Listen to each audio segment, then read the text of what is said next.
Cristianos con la que está cayendo, ¿eh? Es un título sugerente, supongo que se le habrá ocurrido aquí a Julián, pero Cristianos con la que está cayendo, pues obviamente hace referencia a que tomamos conciencia de que somos, de alguna manera, estamos viviendo nuestra fe en un momento contracultural, difícil, ¿no? Que decía Chesterton que la única manera de saber si uno está vivo es ver si es capaz de nadar en contra de corriente, porque si no nada en contra de corriente, si nada a favor de corriente, no sabe si está vivo o es que le están arrastrando sin más, ¿no? Bueno, esta reflexión, cristianos con la que está cayendo, voy a comenzarla con un texto y la voy a concluir con el mismo texto, con un texto del Evangelio de San Juan, que es un texto que está pronunciado en un momento en el que también en el seguimiento de Jesús, pues hubo una profunda crisis y un abandono muy grande entre los seguidores de Jesús. Que no nos pensemos que este momento tan difícil que estamos viviendo no ha acontecido nunca antes, ¿no? No. Eso en el propio Evangelio está. Id al capítulo 6 de San Juan. Ved lo que ocurrió después de que Jesús predicase el sermón del pan de vida. Allí aquello fue un escándalo. Eso de que el que no come mi carne y no bebe mi sangre no tiene vida en mí, bueno, eso parecía inmantenible, ¿no? Y entonces dice que pues, muchísimos de los seguidores empezaron a abandonarle, ¿no? Y abandonarle a Jesús. Y entonces, pues es muy interesante ver cómo respondió Jesús, ¿no? Entonces Jesús les dijo a los 12, ¿también vosotros queréis marcharos? Simón Pedro le contestó, Señor, ¿a quién vamos a acudir? Solo tú tienes palabras de vida eterna. Y esas palabras las podemos repetir en este momento en el que, bueno, pues vivimos una profunda crisis. Es obvio. Una profunda crisis, ¿no? La mundanidad está fagocitando a una cultura cristiana. Las raíces cristianas de Europa, las raíces cristianas de España, pues están obviamente en una grave crisis, ¿no? La familia cristiana, la cristiandad, podemos decir que ha desaparecido como concepto sociológico-cultural y la crisis es muy grande. La crisis de la transmisión de la fe es obvia, es obvia. El tanto por ciento de las personas que se bautizan en España es pequeño. Las que se casan por la Iglesia no te quiero contar, etcétera, etcétera, ¿no? Las que viven su vida de fe con intensidad, pues son una clarísima minoría. Incluso también dentro del seno de la Iglesia, pues padecemos momentos de confusión en buena medida, ¿no? Y, por ejemplo, lo que ha supuesto la crisis del COVID, pues ha sido también una gran sacudida en la vida de la Iglesia. Yo recuerdo que cuando comenzaba esta crisis, pues recuerdo haber dicho alguna frase en redes sociales de esas que te hace que te crujan, ¿no? Que te crujan. Haber dicho una frase más que a la pandemia del COVID, tenemos que temer a la pandemia del miedo. Recuerdo que por haber dicho esa expresión, allí te crujían, ¿no?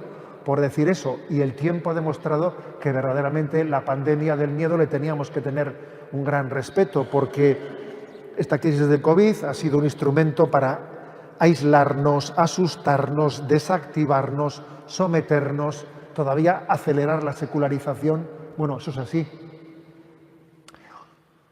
Digamos que el momento es duro, es difícil, ¿no?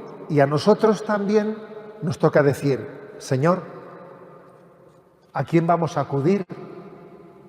Solo tú tienes palabras de vida eterna. Yo quisiera que la reflexión de esta noche sirva para reafirmar esta palabra. En medio de esta crisis, con la que está cayendo, ¿me explico? Con la que está cayendo, volvemos a hacer esta reafirmación.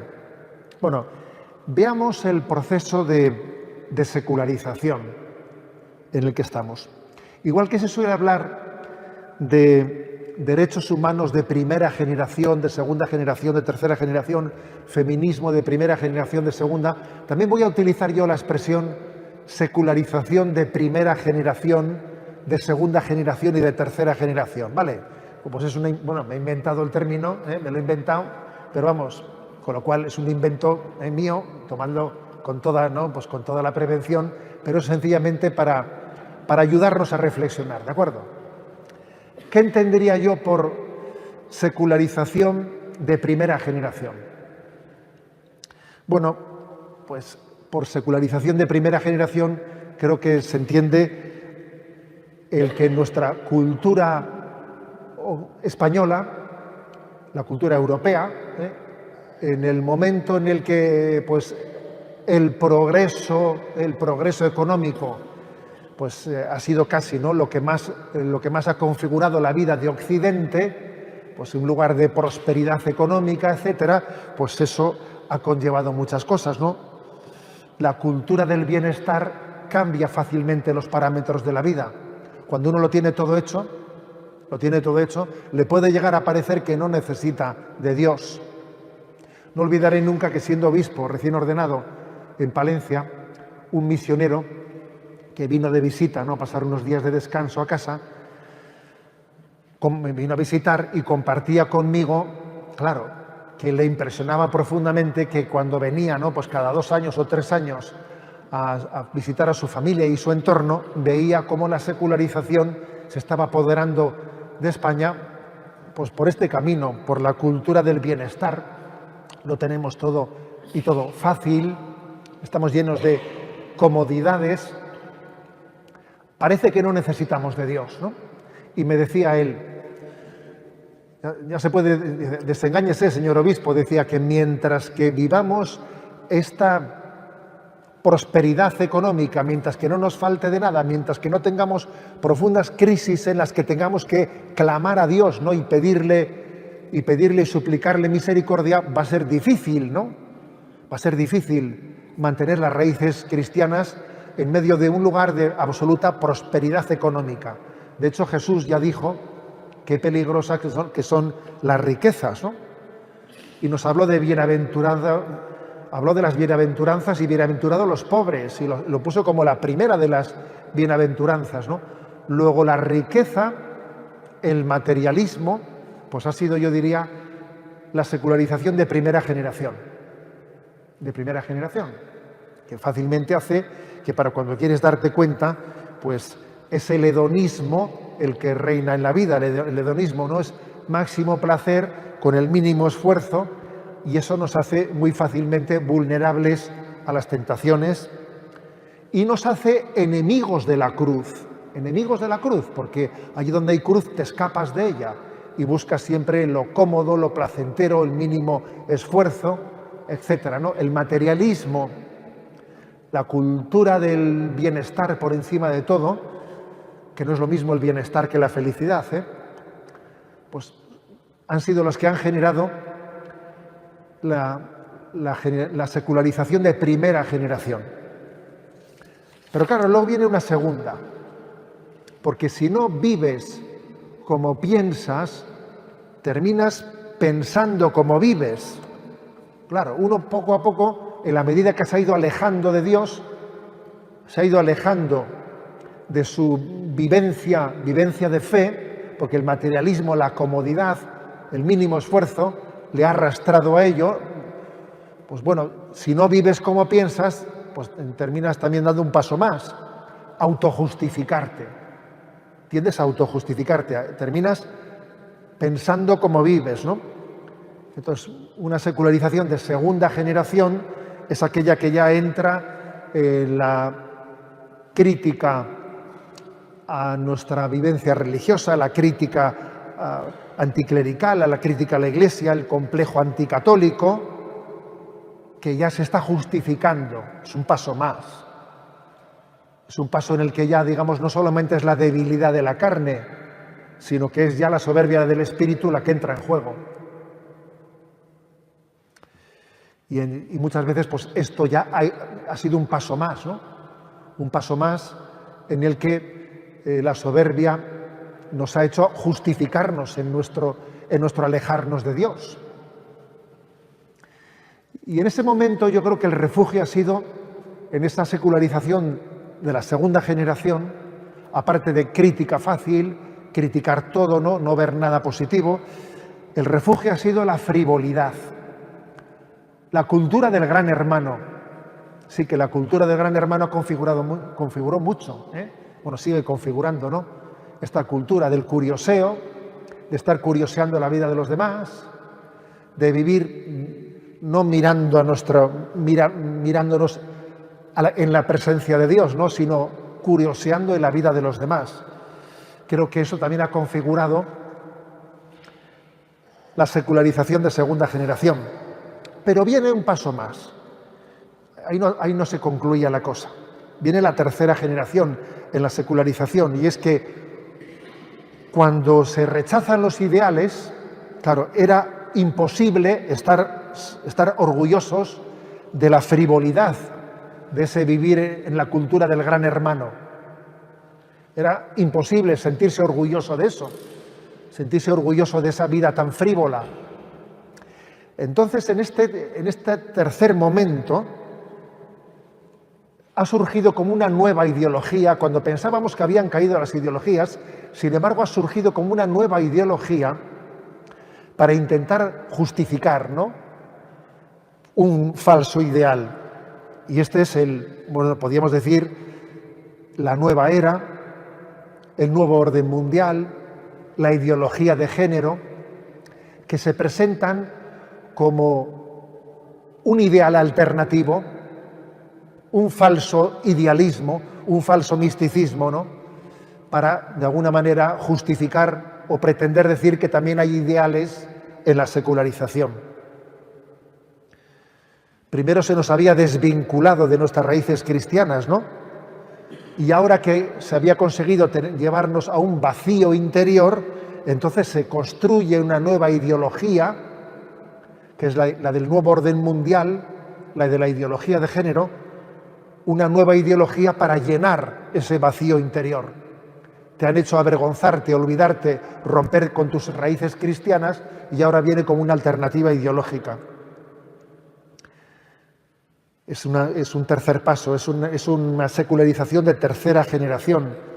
En este momento, las heridas generadas en el corazón del hombre se reivindican como derechos, como si el hombre tuviese derecho a suicidarse, tuviese derecho a su propio mal, ¿no? Convertimos las heridas en derechos. Se respira por las heridas en vez de respirar por los pulmones. Se formula una ingeniería social en la que se hace un nuevo concepto antropológico del hombre, ¿no? Y en esta tercera generación de la secularización, yo creo que vivimos en lo que yo he solido llamar la pinza de la desesperanza. ¿Qué es la pinza de la desesperanza? Pues mira, si no sabemos de dónde venimos ni a dónde vamos, pues entonces esa pinza de la desesperanza está perfectamente significada en el aborto y cerrarnos, ¿no?, a la transmisión de la vida. Y por otra parte, la otra parte de la pinza de la desesperanza es la eutanasia, el suicidio. Si no sé de dónde vengo ni a dónde voy, esa desesperanza se traduce en reivindicar el aborto y en reivindicar el suicidio. Y entre medio, en esa pinza de la desesperanza, si no sé de dónde vengo y no sé a dónde voy, finalmente no sé quién soy. Y entonces viene pues también la crisis de identidad, la crisis trans, la crisis de la ideología de género, de que el hombre pierde conciencia de su propia identidad. Por tanto, yo creo que podríamos distinguir estas tres generaciones, ¿no?, tres generaciones en el desarrollo de la secularización de primera, segunda y tercera generación.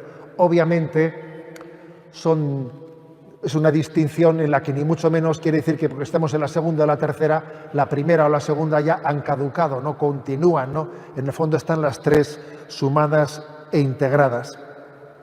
Bien, esto sirva a modo de descripción de esta crisis, ¿no?, profunda en la que nos encontramos. Pero ahora, si os parece, vamos a centrarnos en hablar de nosotros, de los que estamos aquí presentes, que yo creo que eso es importante, ¿no? No quiere decir con esto que lo que he descrito hasta ahora no nos toque a nosotros, porque, ojo, nosotros estamos todos, que no nos quepa la menor duda, estamos plenamente bajo el influjo de la secularización.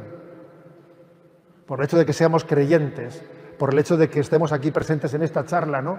Que nadie piense que él no está bajo el influjo del materialismo, del hedonismo, de la cultura de la frivolidad, de las crisis ideológicas. No, nos afectan a todos, ¿no?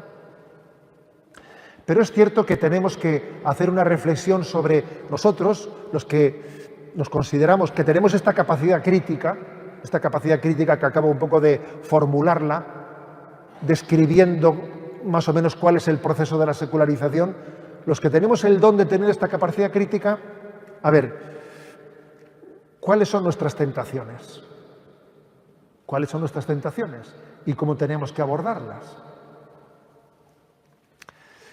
A ver, una tentación clave puede ser la tentación de la cual habla el Papa Francisco en la exhortación apostólica Evangelii Gaudium, que, como sabéis, es pues un poco la descripción un poco que hace de sus grandes intuiciones pastorales, ¿no?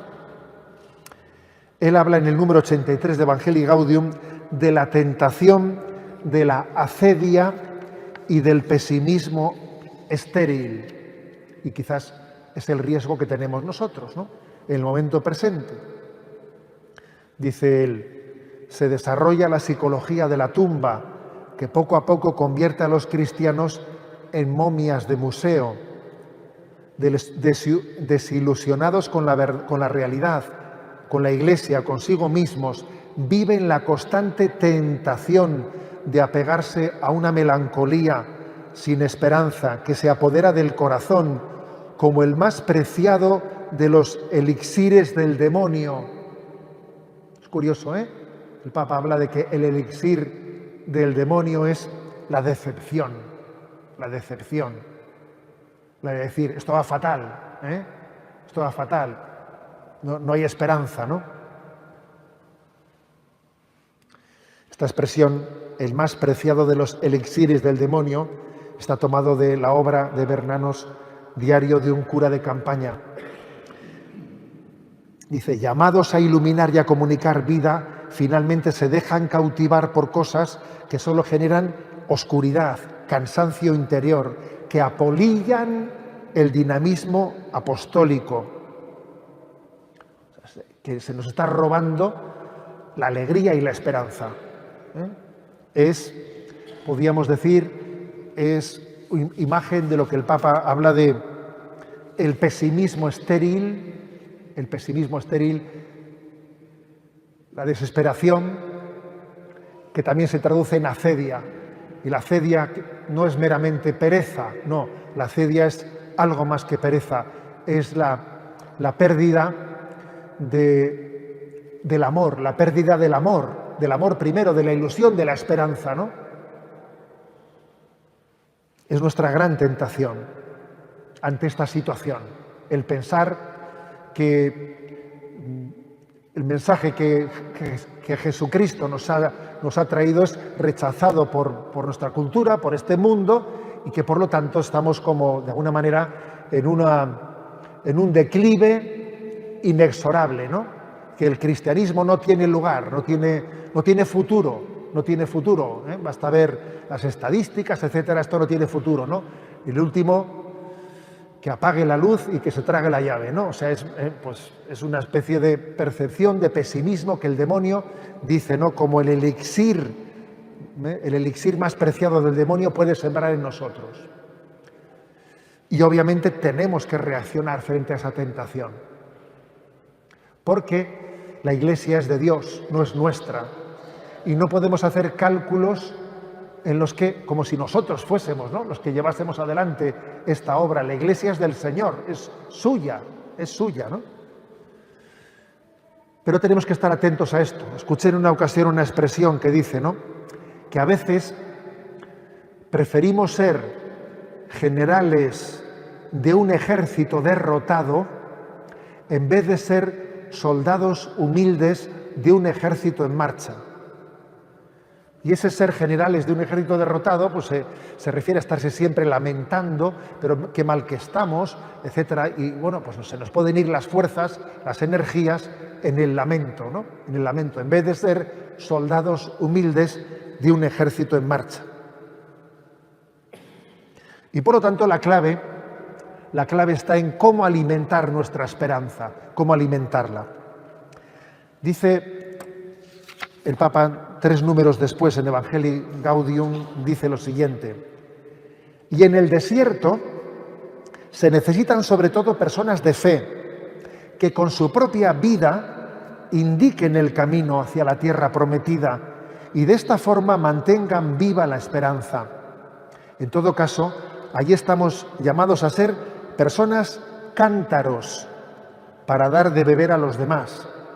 A veces el cántaro se convierte en una pesada cruz, pero fue precisamente en la cruz donde, traspasado el Señor, se nos entregó como fuente de agua viva. No nos dejemos robar la esperanza. Entonces, curiosamente, el Papa, en Evangelii Gaudium, ¿no?, nos habla de que tenemos que, para salir de esta situación, convertirnos en un cántaro. A veces nosotros hablamos de que necesitamos cargar las pilas, pero hay una diferencia muy grande entre cargar las pilas y ser un cántaro, ser una persona cántaro, como dice, cántaro de agua viva, ¿no?, como dice el Papa. Porque cargar las pilas, pues es lo que acontece humanamente hablando, ¿no?, que es que nos ilusionamos y poco a poco nos vamos desgastando. Volvemos a poner nuestro ideal y poco a poco nos vamos decepcionando. Comenzamos una cosa, la dejamos a media. Estamos continuamente en nuestra vida, estamos con ese continuo abordar un ideal que después nos deja con un sabor amargo porque no hemos sido capaces de alcanzarlo. Es cargar las pilas y descargarse, cargarlas y descargarse, ¿no? Frente a esa imagen, el Papa utiliza el ser personas cántaro y sin duda está haciendo referencia al capítulo 7 de San Juan, donde dice Jesús: el último día, el más solemne de la fiesta, Jesús en pie gritó: el que tenga sed, que venga a mí y beba. El que cree en mí, como dice la Escritura, de sus entrañas manarán ríos de agua viva. Dijo esto refiriéndose al Espíritu que habían de recibir los que creyeran en Él. Es decir, que estamos llamados a vivir inhabitados por el Espíritu Santo. A no vivir ya nosotros, sino que sea Cristo quien viva en nosotros. A tener la experiencia mística de que el Señor nos hace felices y además nos da el don de la perseverancia. Y entonces no es que yo cargue pilas y luego se me vayan descargando. No, si yo vivo en Cristo, me convierto en un cántaro de agua viva, porque estoy continuamente recibiendo el don del Espíritu y Dios me permite ser fuente que lo difunda. Y eso supone vivir el gozo de la inhabitación de Dios en nuestra vida, que Cristo viva en nosotros. Y eso no se desgasta. Si ese ideal lo acogemos, seremos plenamente felices. La acedia no tendrá lugar en nosotros, ¿no? Y pasaremos de la ilusión y la desilusión como ciclos que parece que son inexorables en nuestra vida, a vivir en la plenitud de la presencia del don del Espíritu en nuestra vida. Para que esto sea así, para que no vivamos de calentón-enfriamiento, ¿no? Creo que tenemos que distinguir entre la esperanza y las esperanzas, porque creo que muchas veces confundimos, ¿no?, esperanza con esperanzas. Tenemos esperanzas, pero en el fondo no tenemos esperanza. Y por eso cargamos pilas y nos descargamos, cargamos y nos descargamos, ¿no? Mientras que si viviésemos la esperanza en el sentido teologal de la palabra, no tendríamos, ¿no?, pues esa experiencia de tanta contradicción y frustración. La esperanza parece haber sido relegada a la condición de cenicienta entre las virtudes teologales, ¿no?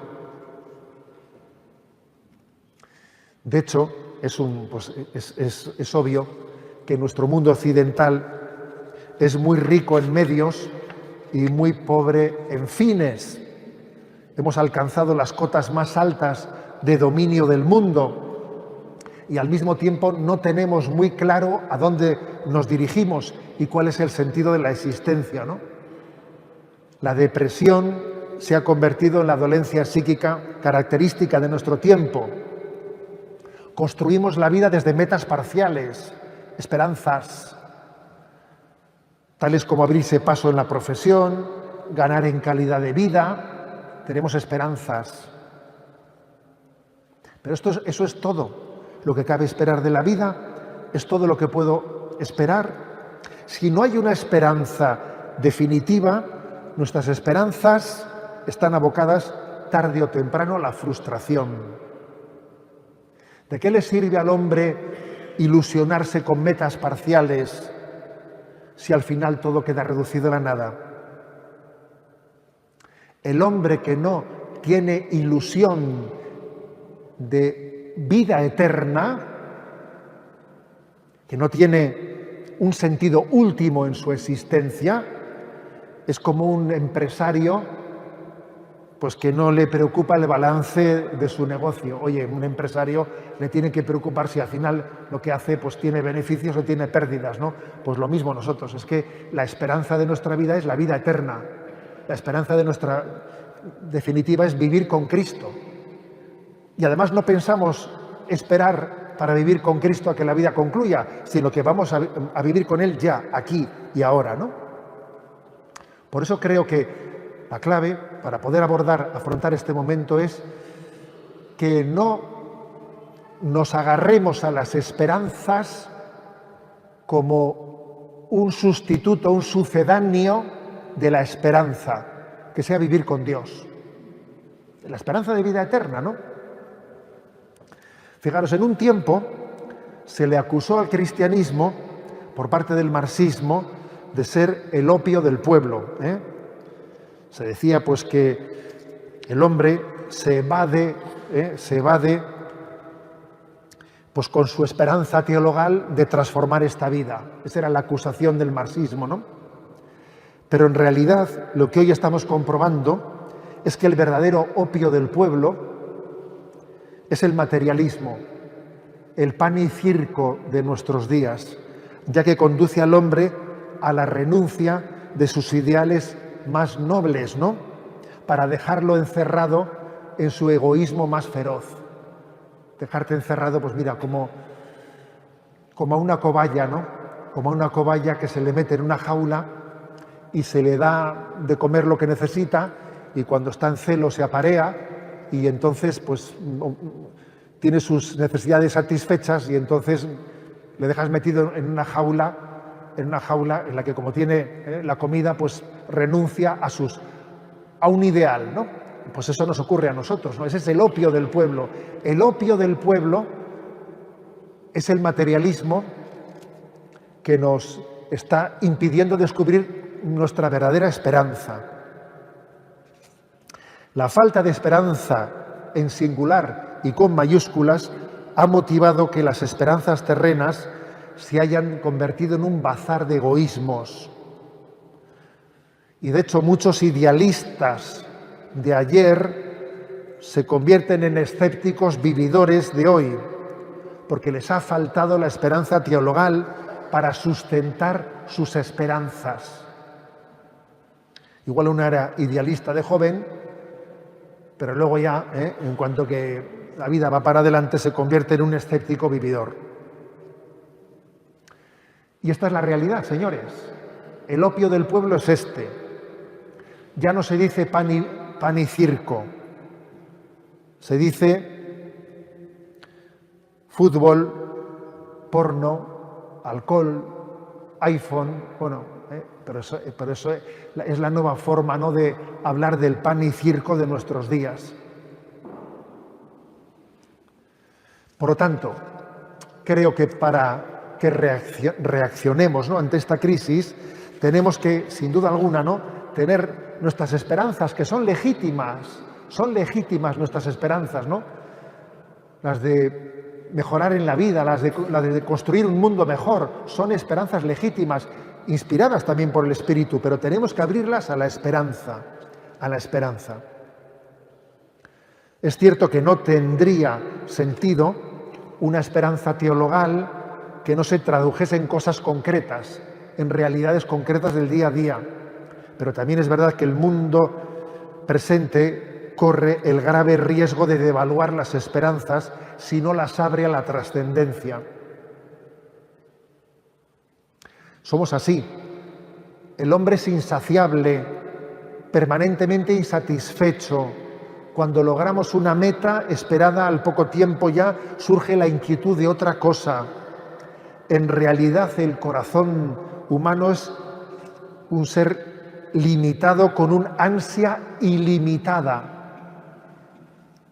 Esta desproporción entre el ser limitado y la aspiración ilimitada, este desajuste que tenemos en nosotros, que yo suelo decir a veces, ¿no?, que somos como tenemos una estructura, parecemos como un Seat 600, ¿no?, pero con un motor de un Boeing. ¿Cómo es posible, ¿no?, que en esa carcasa haya un deseo ilimitado de felicidad, ¿no? Bueno, pues la explicación es que tenemos una vocación radical a la trascendencia. La esperanza cristiana consiste en vivir la vida presente, florecer en donde Dios nos ha plantado, con intensidad de amor. Con intensidad de amor. Vivir desde la fe en el futuro, en la vida eterna, el presente que se nos ha regalado. Esa es la esperanza cristiana. Estar enamorados de Cristo, ¿no? Saber que nuestra vida es Él y descubrirle presente en el aquí y en el ahora. Bueno, y este ideal nuestro de vivir esa gran esperanza cristiana sin que pues la acedia, sin que el cansancio estén de alguna manera, las desesperanzas, ¿no?, estén adueñándose de nosotros, pues también nos debe de llevar a una pregunta, ¿no? Y la pregunta es, a ver, ¿de qué manera, qué actitudes tenemos que tener para poder llevar adelante este reto? Y yo me voy a atrever a concretar en 5 actitudes en concreto. Primero, en primer lugar, superar los complejos ante el mundo, teniendo una fe firme en el mensaje de la revelación que Cristo nos ha traído. Superar los complejos ante el mundo, que creo que esto es muy importante. Superar esos complejos, saber que el mundo necesita escuchar la revelación de Jesucristo. A veces nosotros dejamos aparcada, ¿no?, la revelación de Jesucristo porque nos parece que el mundo no puede escuchar ese mensaje y entonces con mucha facilidad, con mucha frecuencia solemos reducirnos a un mensaje ético, humanista, pero en el que no está presente la afirmación explícita de la gracia de Cristo o del don del Espíritu Santo, y nos equivocamos. Cuando estamos de alguna manera devaluando, ¿no?, el mensaje cristiano. A veces eso ha ocurrido en muchas instituciones de la vida de la Iglesia, mucha escuela católica, muchas realidades en las que vamos de alguna manera haciendo una propuesta de humanismo, pero sin un anuncio explícito de la revelación, y ese es un gran error. Hurtar la revelación de Dios o dejarla para un segundo momento, ¿no?, para no se sabe cuándo, es un gran error. El mundo necesita escuchar la novedad de Jesucristo. La gran tentación de este momento es pensar que para que el cristianismo sea aceptado tiene que mundanizarse, tiene que adaptarse. Y claro, y entonces caemos en una trampa. Lo cierto es que estamos llamados a cristianizar el mundo, no a mundanizar el cristianismo, sino a cristianizar el mundo. Es muy frecuente pues, que en nuestro contexto se diga, bueno, es que la Iglesia Católica tiene que actualizarse, ¿no? Tiene que reformarse. ¿Y qué se entiende por reforma? Pues por reforma se entiende, en el sentido mundano, el adaptarse a la sensibilidad de este mundo. Cuando en la tradición cristiana la palabra reforma tiene un sentido muy distinto. La palabra reforma es volver a los orígenes, volver a la pureza del Evangelio, a la exigencia del Evangelio, a la radicalidad evangélica. Eso es reforma. Cuando Santa Teresa se reforma, lo que hace es descalzarse, no ponerse calefacción o aire acondicionado. Y nosotros entendemos por reforma, pues hay que reformarse. Venga, vamos a poner más comodidades. Santa Teresa lo que hace es descalzarse. Por lo tanto, esto es lo primero, ¿no? Proclamar la revelación como el gran tesoro que tenemos sin complejos delante del mundo, sin complejos. En segundo lugar, aunar nuestra fe y nuestra caridad, aunar las ideas claras con la misericordia hacia el mundo, que son dos cosas que hay que tener mucho cuidado de no contraponerlas, y creo que una característica de la crisis presente es la contraposición entre la verdad y la caridad, entre la justicia y la misericordia. No hay que contraponer nunca, ¿no? La famosa encíclica de Caritas in Veritate, caridad en la verdad, se podría también haber formulado Veritas in Caritate, verdad en la caridad. Hay que decir caridad en la verdad y verdad en la caridad. Ambas cosas hay que formularlas al mismo tiempo. En realidad, no actuamos con verdadera caridad cuando estamos en nombre de la caridad ocultando la verdad. Es un gran error. En nombre de la caridad, ocultar la verdad.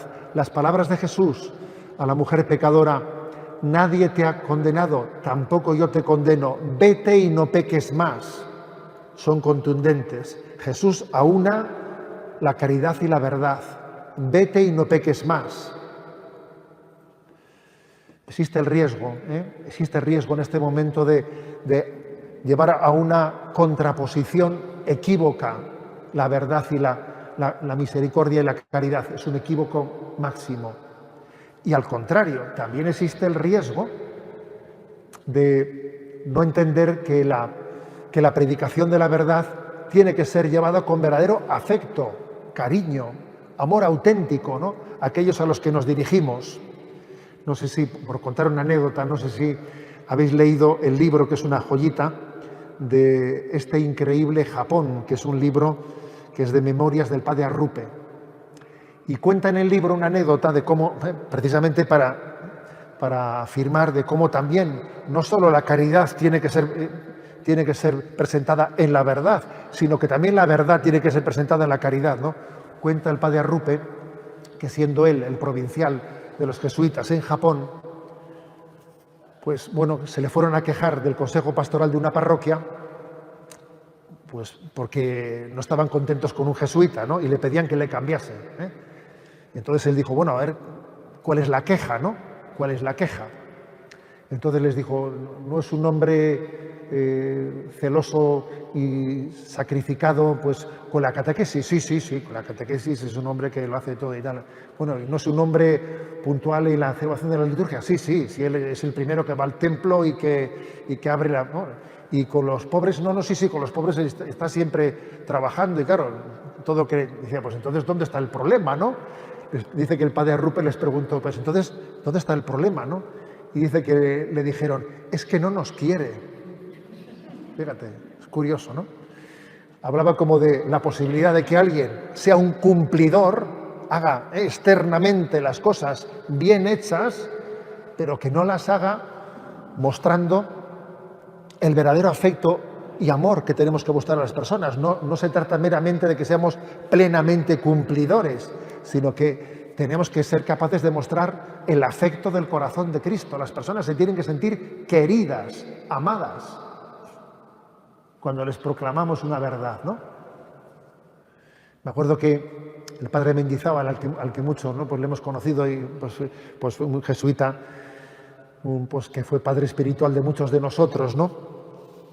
Me acuerdo que él nos decía, mirad, cuando alguna persona que te está proponiendo algo que no es aceptable desde el punto de vista de la verdad, y tienes que decirle no, porque te está pidiendo algo que no se lo puedes conceder, ¿no? Decía, tiene que quedar patente que decirle no es algo que te dé fruición, sino más bien que a ti te duele decirle que no. Se tiene que notar que para ti es un sufrimiento tener que decirle que no, pero le digo que no en conciencia. Decía él, que casi él le dé pena verte a ti, que tienes que decirle que no, pero le digo que no cuando es que no, obviamente, ¿no? Bueno, creo que es importante que en nuestra forma de llevar adelante nuestra esperanza cristiana estemos verdaderamente aunando la verdad y la caridad. Caritas in veritate y veritas in caritate, ambas cosas. En tercer lugar, la importancia de aunar ardor y paciencia. Ardor y paciencia. Jesús dice, ¿no? He venido a traer fuego a la tierra y ojalá estuviera ya ardiendo.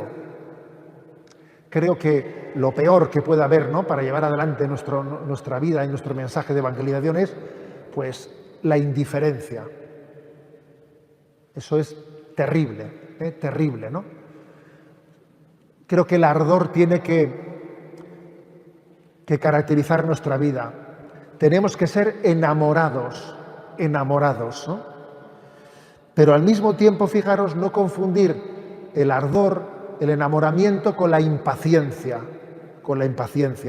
porque el Señor tiene una gran paciencia con nosotros, ¿no? Y hay también que ser capaces de descubrir los ritmos de Dios, los tiempos de Dios para con las personas y saber estar cerca de alguien que todavía no ha llegado su momento y sigue sin llegar su momento y parece que no va a llegar nunca su momento y finalmente Dios nos mostrará su momento, ¿no? Dios nos ha enseñado la gran paciencia que ha tenido con nosotros, ¿no? Luego nosotros también tenemos que entender que los tiempos de espera no nos deben de exasperar, sino que tienen que ser ocasiones de purificación para nosotros. Las cosas no están como quisiéramos que estuviesen, ¿de acuerdo? Pero sabemos esperar porque buscamos los tiempos de Dios. En cuarto lugar, otro consejo importantísimo es el hecho de que en este momento, ¿no?, en este tiempo, seamos, en nuestra forma de hacer las cosas, de llevar adelante, ¿no?, pues esta apuesta por una esperanza viva, cuidemos de buscar siempre la gloria de Dios y busquemos siempre el camino de la humildad. Siempre el camino de la humildad. Teniendo mucho cuidado de no buscar singularismos, de no buscar nuestra cuota de protagonismo, de no buscar el aparentar delante de los demás, el quedar bien delante de los demás, no buscar nuestro buen nombre, no buscar los principales puestos. Más bien competir en buscar el último puesto, el servicio que nadie quiere hacer. Entonces, creo que es clave, ¿no?, como algo que nos está autentificando en nuestro ardor.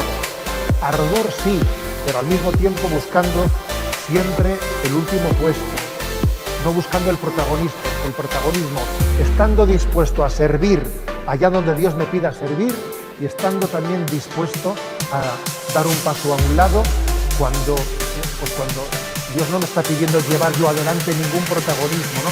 En la vida de la Iglesia a veces las envidias, los celos, los afanes de protagonismo nos hacen mucho daño y hacen que la unidad en el seno de la Iglesia se resquebraje. Y frente a eso creo que la humildad debe de ser la bandera que conforme la comunión entre nosotros, ¿no?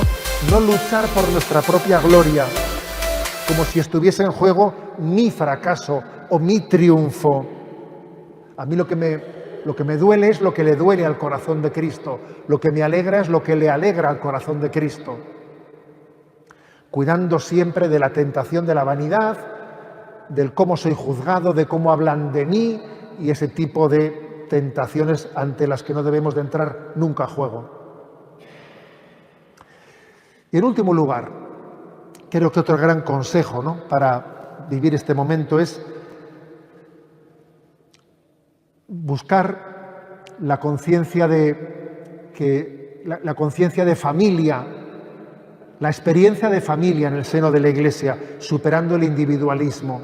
Este momento de gran crisis con la que está cayendo, que decíamos, no lo podemos abordar caminando en solitario. Cada uno tiene que descubrir dónde le quiere Dios en el seno de la Iglesia, en qué familia espiritual, en qué forma concreta de experimentar la experiencia de familia en el seno de la Iglesia. La soledad nos hace vulnerables, nos hace muy vulnerables. Yo suelo repetir mucho la expresión del Papa Francisco, ¿qué es la fidelidad? Y respondió él, la fidelidad es la debilidad bien acompañada. Necesitamos acompañamiento, porque en la soledad, en el individualismo, en el hacer las cosas en solitario, somos muy vulnerables, ¿no? Luego, cada uno de nosotros tiene que buscar su acompañamiento espiritual, la familia eclesial en la que encuentre calor y vida. Bien, como veis, son una serie de consejos, ¿no?, para responder al cristianos con la que está cayendo. Y voy a concluir con la misma cita con la que he comenzado, ¿no? También vosotros queréis marcharos. Pedro, nos está representando a todos, dice, Señor, ¿a quién vamos a acudir? Solo tú tienes palabras de vida eterna. Si nos quedásemos con la primera parte de la respuesta, ¿a dónde vamos a acudir? Parece que sería, Señor, en fin, no sé, ¿no? Por exclusión me quedo contigo, ¿no? Casi por defecto, comparando con lo que hay ahí fuera, pues casi me quedo contigo, porque por lo que estoy viendo con otros, bueno, podríamos hacer una interpretación como si nuestra opción por Jesucristo fuese por exclusión. Viendo lo que hay por ahí, más vale quedarse en casa, ¿no? Pero yo creo que sería una interpretación muy corta. Nosotros no nos quedamos con Jesucristo por exclusión, sino por enamoramiento, que es distinto. Solo tú tienes palabras de vida eterna. Jesús, cuando te escucho, mi corazón arde. Señor, cuando tú vives en mí, me convierto, como hemos dicho antes, ¿no?, en un cántaro de agua viva que no se agota, que me siento continuamente alimentado por ti y encima me permites que otros se alimenten desde este cántaro, ¿no? Decía Karl Rahner esa famosa expresión de que los cristianos del siglo XXI, y nosotros estamos en el siglo XXI, ¿sabes? Porque yo todavía me acuerdo cuando solíamos ver aquella película, decía Odisea en el espacio, ¿no? Año 2000, Odisea en el espacio. Fíjate, llega el año 2000 y estamos en el 2022, tú fíjate, ¿no? Estamos en el siglo XXI. Y decía Karl Rahner, los cristianos del siglo XXI o son místicos o no serán cristianos. Y es verdad. Porque en este momento, en este tiempo, o tienes la experiencia de que las palabras de Cristo son palabras de vida eterna, o te vas, o te cansas. no tienes perseverancia. Es imposible tener perseverancia si no hemos tenido la experiencia de cómo el don de Cristo nos hace inmensamente felices y si no hemos recibido al mismo tiempo la vocación del Señor a compartir esa felicidad, a compartir el don de Cristo con nuestros hermanos, ¿no? Por eso vamos a repetir también nosotros con Pedro, ¿no? Señor, ¿a quién vamos a acudir? Solo tú tienes palabras de vida eterna. Gloria al Padre, al Hijo y al Espíritu Santo, como era en el principio, ahora y siempre, por los siglos de los siglos. Bueno, muchas gracias a todos.